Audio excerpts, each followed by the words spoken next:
और इससे पहले भी कई बार ऐसा हो चुका है, मतलब लीबिया से भारतीय अगवा किए जा चुके हैं और फिर भारत ने उन्हें छुड़ा भी लिया है। लेकिन अब सवाल है कि अगवा करने वाले आईएसआईएस के आतंकी हुए तो उनसे बात कौन करेगा। लीबिया में आतंकवादियों के हाथों $20 की फिरौती के लिए किडनैप हुए मनोज चौहान समेत 7 भारतीयों के बेबस और लाचार परिवार के साथ TV9 भारतवर्ष कंधे से कंधा मिलाकर खड़ा है। सभी 7 भारतीयों के अपहरणकर्ताओं के चंगुल से रिहाई नहीं हो जाती तब तक TV9 भारतवर्ष की खास मुहिम 7 हिंदुस्तानी जारी रहेगी। इससे पहले भी कई बार भारतीय अगवा किए गए हैं। 8 सितंबर 2015 को डॉक्टर राममूर्ति कोसानम समेत 6 भारतीयों को आईएसआईएस ने बंधक बनाया था। करीब 18 महीने बाद आईएसआईएस के चंगुल से ये लोग छूटे थे। 31 जुलाई 2015 को आईएसआईएस ने लीबिया में 4 भारतीयों को सिरते से अगवा कर लिया था। विदेश मंत्रालय की पहल पर कड़ी मशक्कत के बाद इन्हें छुड़ाया गया था। 2 अगस्त 2016 को लीबिया में ऑयल कंपनी ने 3 भारतीयों को अत्याचार का विरोध करने पर बंधक बनाया था। व्हाट्सएप के जरिए इन लोगों ने अपनी दास्तां बयां की थी और बचाने की गुहार लगाई थी। 29 जुलाई 2016 को त्रिपोली और ट्यूनिस में भारत लौट रहे 4 भारतीय नागरिकों को सिरते में बंधक बनाया गया। विदेश मंत्रालय की पहल के बाद इन्हें छुड़ाया गया। लीबिया के खूंखार आतंकियों के चंगुल में फंसे भारतीयों की रिहाई सरकार के लिए भी बहुत बड़ी चुनौती है, जिसके लिए मोदी सरकार, विदेश मंत्रालय से लेकर भारतीय दूतावास ने कई ठोस कदम उठाए हैं। लेकिन इस राह में कुछ चुनौतियां भी हैं, जैसे आतंकियों के आगे झुके बिना उन्हें छुड़ाना है।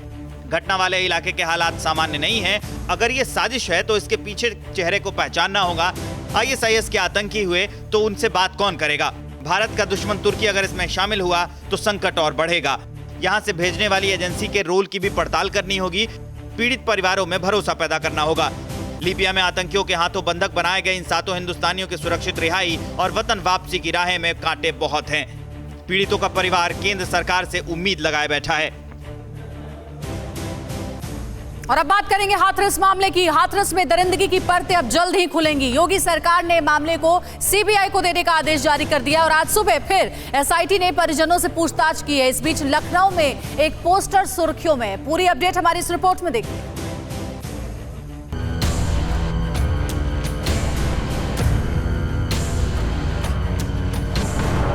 हाथरस की घटना के बाद राजधानी लखनऊ का ये पोस्टर सुर्खियां बटोर रहा है। पोस्टर में सीएम योगी को बर्खास्त करने की मांग की गई है।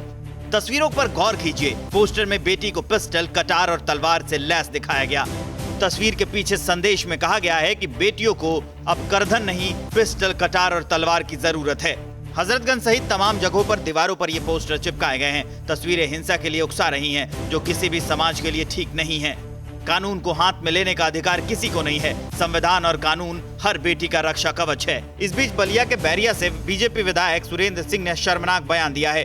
बेटी को भी अपनी प्रतिष्ठा रखने के लिए संस्कार संजित करना चाहिए। चाहे बेटी हो बेटा हो, उसके माता पिता यदि संस्कार नहीं डालेंगे तो इस दुर्घटना को कभी भी कोई भी नेता हो, कोई भी प्रशासक को रोकने की स्थिति में नहीं होगा। रेप पर राजनीति और ऊंची बयानबाजी कहीं से जायज नहीं। कांग्रेस और एसपी समेत कई राजनीतिक पार्टियां मामले को तूल दे रही हैं। इंसाफ के बहाने अपने राजनीतिक नफा नुकसान देख रही हैं। बहरहाल राज्य की योगी सरकार ने मामले को सीबीआई को सुपुर्द करने का आदेश दिया है। हाथरस में गैंग रेप को लेकर सर्व समाज की पंचायत। सीबीआई जांच के आदेश का स्वागत। मामले की परत दर परत खोलने को लेकर एसआईटी की टीम लगी है। एसआईटी एक बार फिर गांव पहुंची और पीड़ित परिवार के बयान दर्ज किए। कल रात भी टीम गई थी, लेकिन पीड़िता के पिता की तबीयत खराब होने की वजह से बात नहीं हो पाई थी।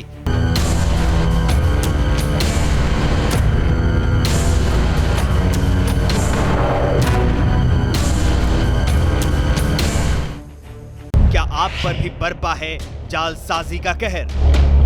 सपने टूटे आपके, न घर के न घाट के। क्या आप भी हुए हैं धोखाधड़ी के शिकार? भेजिए अपनी आप बीती lootkhar@tv9.com पर। देखिए रोज रात 9:30 बजे। फिक्र आपकी।